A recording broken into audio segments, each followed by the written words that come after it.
Thank you, Nick.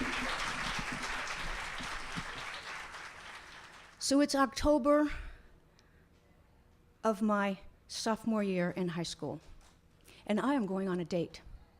I'm going on a date with Anita Richardson and her boyfriend, Johnny, and Johnny's best friend, Rick. Now, I don't know Johnny and Rick. Anita says they're really cool guys. They don't go to our school, but we're gonna have this great time on this date. Up until this point, I have to tell you, I have been very successful at avoiding going on dates with boys, because that's what you do when you're gay. And that's what you do when you think you're the only gay kid in the entire world. So you just kind of hunker down and stay under people's gaydar. And it worked so far, because I just didn't have the slightest proclivity to do anything, think anything sexual with boys. It just wasn't in my genetic makeup. It wasn't in any proclivity that I had. So I avoided it, and I got pretty good at it. But Anita had invited me. Let me tell you about Anita.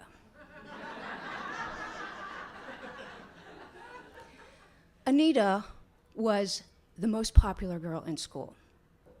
She was smart, she was funny, and she was sell your soul to die for gorgeous.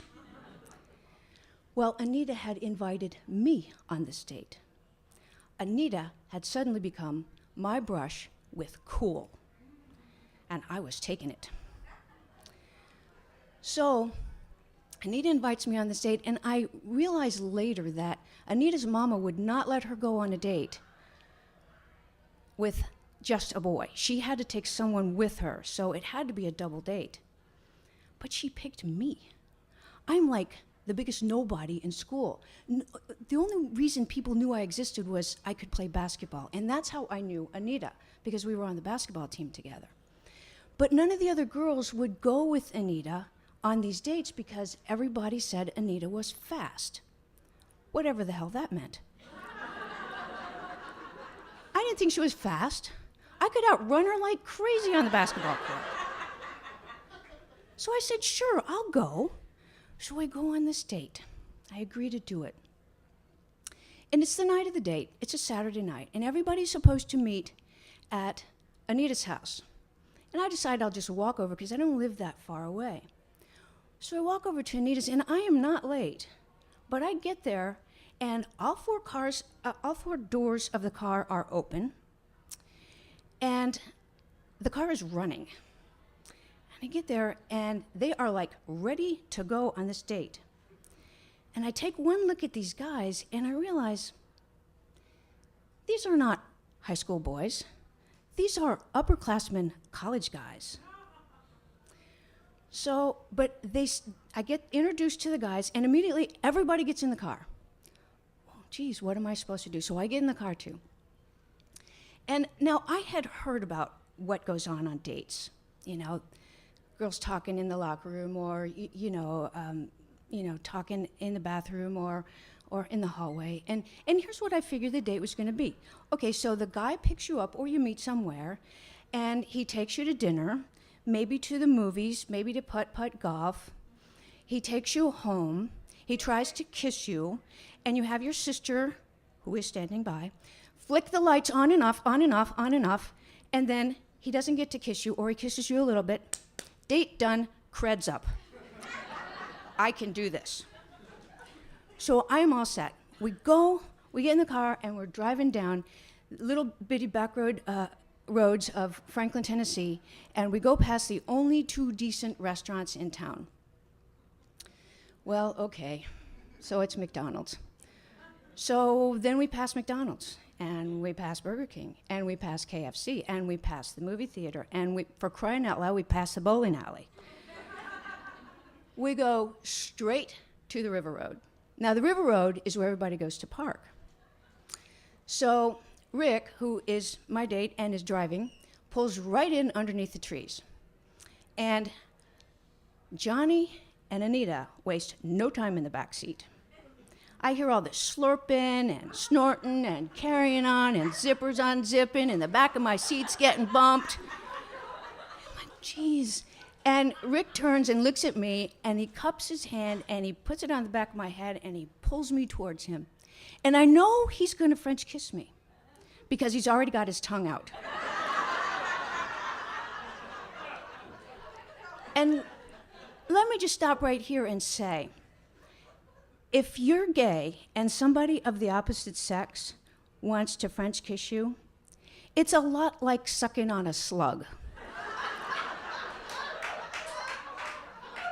You don't want to do it. So I take my hand and I put it on his chest and I push him really hard. And he clunks the back of his head on the window. Immediately I'm like, oh my God, I'm so sorry, I didn't mean to do that. Are you okay? And he kind of comes around and he's rubbing the back of his head and he says, that's okay, babe, you can make it up to me. And he tries a few more times to kiss me, and I keep pushing him away, and I got a pretty good basketball arm. And I keep pushing him away, and then he puts his hand on my thigh, and he starts moving it up my leg, and I take his hand, and I put it on his own thigh. And we do this several times, and back and forth, and he keeps trying to put the moves on me, and I keep rejecting him. And eventually he gets really ticked off, and he gets out of the car, and he slams the door, and he goes and he stands under a tree, and he lights a joint. So he's standing there smoking this joint, and Anita comes up for air. She hears the door slam, and she comes up for air, and she looks around, and I hear all this putting back on of clothes, zipper zipping, finding of shoes, and she goes out and she talks to him as he's standing there, and they're sharing this joint. Well, pretty soon Johnny realizes he's by himself, and he gets himself together, and he goes out, and the three of them are standing there smoking this joint. And I'm kind of bored. I don't know what to do, so I just stay in the car. Well, Rick has left the keys in the ignition, so I turn it to auxiliary, and right away the radio comes on. And it's playing my favorite song by The Doors, Come On Baby, Light My Fire. So I'm rocking to The Doors, and I start horsing around with the gear shift. And I realize that the ball on top of the gear shift unscrews. Well, who knew that would happen? That's pretty cool. And I keep fooling around with it until the darn thing comes off in my hand. Well, about that time, Anita comes back, and she gets in the front seat, and she's talking to me, and she said, we need to have a talk. And I looked over, and Anita's in the front seat, and I'm like, now this is a date. But she says, no, we need to have a talk. Rick really, really likes it when the girl takes charge on a date. He really loves that. And it would mean so much to me if you could do that. I'm like, wow, I could do something that Anita liked? Sure, I say. I have absolutely no idea what I just agreed to. So Anita's like, that's so awesome. You are wonderful. She gets out of the car. She goes back to talk to the boys. And in a flash, all three of them are back in the car. So Johnny and Anita miss no beat at all. They're right in the back seat. Again, we hear the slurping and the sucking and the zippers and the back of the seats bumping again. And Rick gets in and he's just sitting there. And I'm thinking, oh, geez, I think I'm supposed to do something. But I have no idea what I'm supposed to do. And so I decide I'll just make small talk. So I say, Rick, I have a confession to make. I took the ball off your gear shift. And he looks over at me and he says, yeah, I see that you did that. And I said, still trying to make small talk and get the conversation going, I said, you know, if you take your thumb and you rub it across the top of the ball, it's really kind of soft. And he said, yeah, baby, I know what you mean. And I said, trying to think of something else to say, and I said, you know, if you hold this ball in your hand long enough, it gets oddly warm. And he said, oh, baby, I know exactly what you mean.